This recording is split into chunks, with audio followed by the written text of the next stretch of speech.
Neighbor? I hardly know her. Oh, brother, this guy stinks! And yes, I will be doing that for every film breakdown where the prospect's name ends in ER or ERS. And no, you cannot stop me. But it's time to lend you some sugar because you are my neighbor. Let's talk about Bo Nix. Now, obviously we're talking about Malik Nabers. Read the f***ing title. Also, if you can't tell by my voice, I'm pretty sick right now. But fuck that, I want to make a video. So, again, let's talk about Malik Nabers. As always, we start with strengths. What stands out most about Nabers on film is his short area quickness and shiftiness. As a route runner, he can both accelerate from a standstill or stop on a dime, making it hard for cornerbacks to mirror his movement, especially on comebacks and curls where he displays excellent ability to stop his momentum, sink his hips, and instantly flip back to the quarterback. He's a sudden, twitchy mover, which shows in his ability to sequence together precise, quick movements to create separation during his routes or to avoid press coverage off the snap. He's very intelligent about how he uses his movement during his routes too,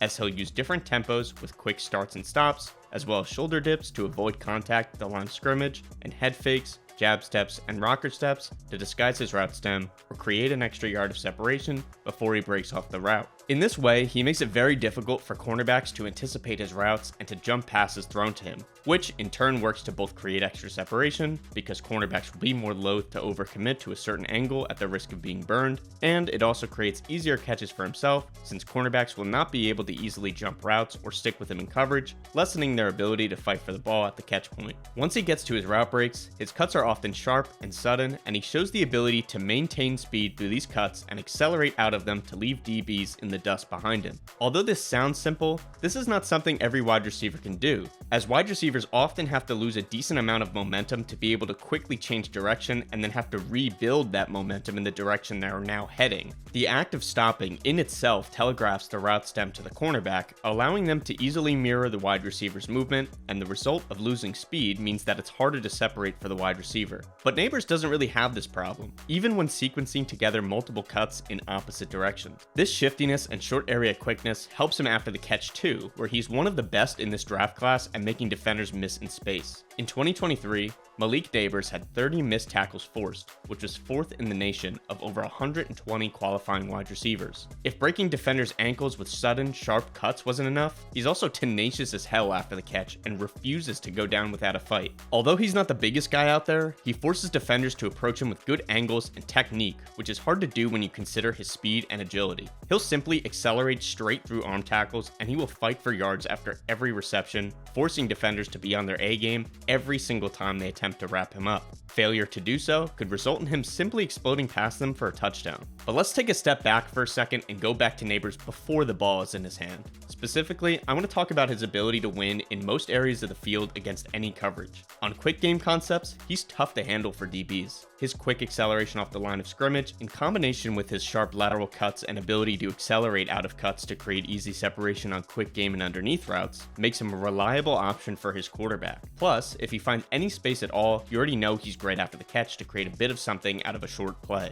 He's also a reliable separator on intermediate vertical routes, such as comebacks and curls, due to his start-stop ability. His ball control and ball tracking, which we'll discuss in a bit, allow him to make tough catches on the sideline on these types of throws. If he and his NFL quarterback have good chemistry, I could see him being unstoppable on timing-based comeback routes, because if the quarterback can just throw to a spot with anticipation, and they're both synced up in terms of timing of the throw and timing of the route break, it could get real ugly for defenses real quick, especially when you consider the variations ran off of that concept after defenses catch on, which will make them stay honest. He also excels in the deep portion of the field, which you can see from his advanced stats on throws of more than 20 plus yards, which are absolutely bonkers. When targeted on these throws, quarterbacks have a 148.3 passer rating, which is 1st in the nation. He went 19 for 29 on throws over 20 plus yards, a 65.5% completion rate, which was also 1st, and he had a 99.9 PFF receiving grade on deep throws, which, you guessed it, 1st. Well, actually tied for 1st, so don't feel too proud of yourself there, pal. He also had 9 touchdowns, which was 2nd. The reason he's so good at this area of the field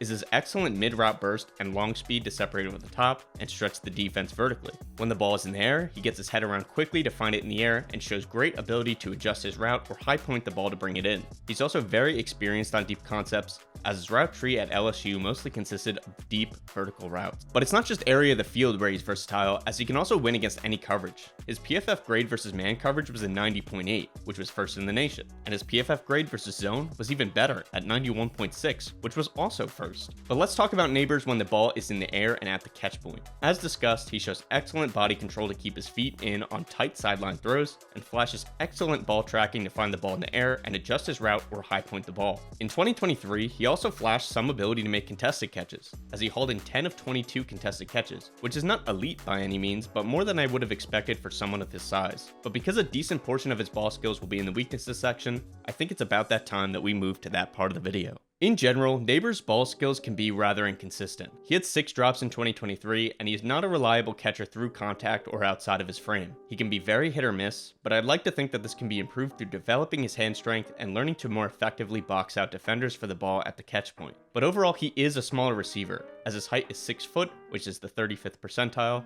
and his weight is 200 pounds, which is in the 47th percentile. His size and inconsistency catching outside of his frame limit his catch radius, and his play strength at the moment is below average, which I think manifests itself the most in that he struggles with contact at the line of scrimmage and during his routes. At the line of scrimmage, he often has the foot speed and technique to avoid press, but when he doesn't, he can get absolutely bodied by a cornerback's jam, completely messing with his route timing. His release package to avoid press is rather limited at the moment, as he generally utilizes the same releases and often takes a bit too long to start getting upfield. In the NFL, he'll need to develop a more advanced release repertoire to more effectively and consistently create space at the line of scrimmage. During the route, he also frequently lets contact disrupt his timing, and he can at times be easily redirected off his intended path by physical corners or forced towards the sideline, which limit the space he has to make the catch. Another weakness to point out is that his route tree is limited. Obviously, he has the ability to run a more complex route tree given his athleticism, but coming out of college, he'll need some time to learn the proper technique and timing of more horizontal routes. With the exception of some quick game stuff and stop and go routes here and there, it felt like almost every route was a comeback, curl, go, or deep fade. The final weakness I have for Nabers is that he has a little bit of a tweener skill set. He's really at his best from an outside alignment, working the sidelines on deep vertical routes, but he may not be able to consistently win in that way in the NFL on the outside because of his struggles with physical corners and his size. He can move to the slot, but he has the upside to be a high-end outside wide receiver,